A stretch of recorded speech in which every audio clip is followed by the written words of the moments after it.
I hope when it's done, sorry, scratch that part, let me restart. Because from this point here, the idea of things being normal again is much more of an if than it is a when. It's certainly not a certainty. Anyone who says they know what's next is committing perjury because the world is in surgery, and while it's under, for all the hoping and praying, there's no way of saying to what extent it will recover. One thing I do know though is that for many others, the road is rougher than mine is. It's mindless or blindness at best to suggest with this in this together rhetoric that we're all equally affected. See, I don't live in a violent country with no healthcare, no welfare and the borders locked, and I don't live in a violent household with the door just locked. And I've probably lost my job and that's not ideal, but the way that I deal with the way that I feel is to keep some perspective. I haven't been thrown out of my home for being suspected of being infected. I'm not a nurse fearing the worst, still going to work unprotected. I haven't invested half my life building a business I'm about to lose, and I'm not a cop bringing families the news that the last time they saw their loved one is the last time that they will. Because once they felt ill, it was all over so soon, and they can't even say goodbye unless it's over Zoom. And even if doing a job like that, they can still get some sleep. The very next day they're back out on the street trying to keep their cool with ignorant fools who think the lockdown rules only apply to everyone else. And for the national health they couldn't give a crap, but you know Thursday night they'll still give a clap. And I might not always hold the police in the highest regard, but in their shoes I could not walk a yard, never mind a mile. And when I think about things like these for a while, suddenly my situation seems much more manageable, my load more carryable. But though my today is looking okay and I appreciate it greatly, it's my tomorrow that's a little more shaky. See, before the world was turned on its head, I spent the last 20 years earning my bread in hospitality, one of this country's first fatalities. Now maybe that's in poor taste, to equate an industry to human lives. I don't mean to disrespect the dead, but it was an industry that kept a lot of people fed, so I'm as keen as anyone to put this thing to bed, to turn this corner on some kind of order to be restored, although the more I think about the world before, the less sure I am I want to return to it, because it'd be 10 times a tragedy if nothing is learned from it.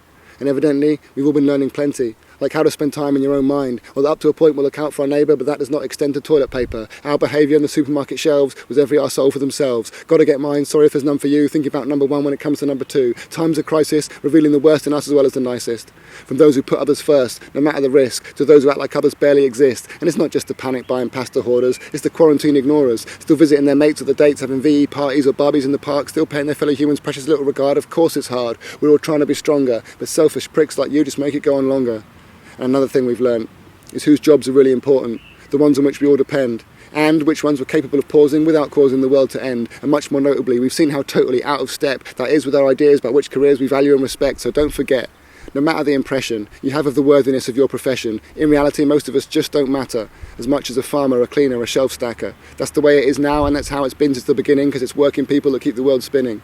And right now the world is shrinking, bringing with this infection a timely reminder of our interconnection, and robbing us of the luxury of watching the news comfortably, thinking that bad stuff only happens in faraway countries. These are not anonymous faces in distant places viewed through the safety of a screen.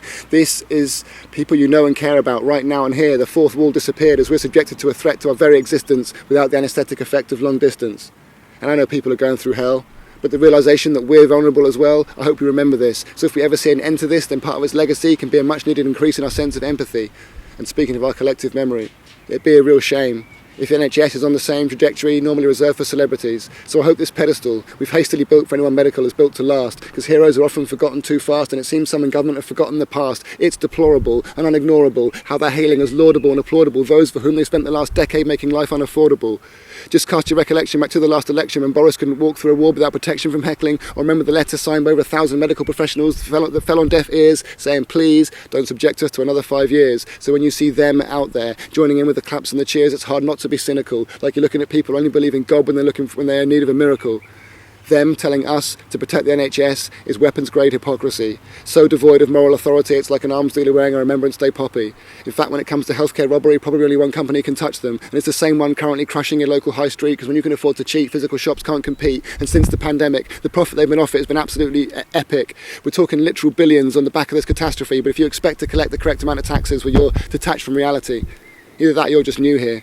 That's not exactly how we do here, so let me help you get wiser. You and I pay taxes, wealthy people pay financial advisors. So if you ever get out of this, it's vital as survivors build something better, something fairer, something kinder, and show that we can grow from this.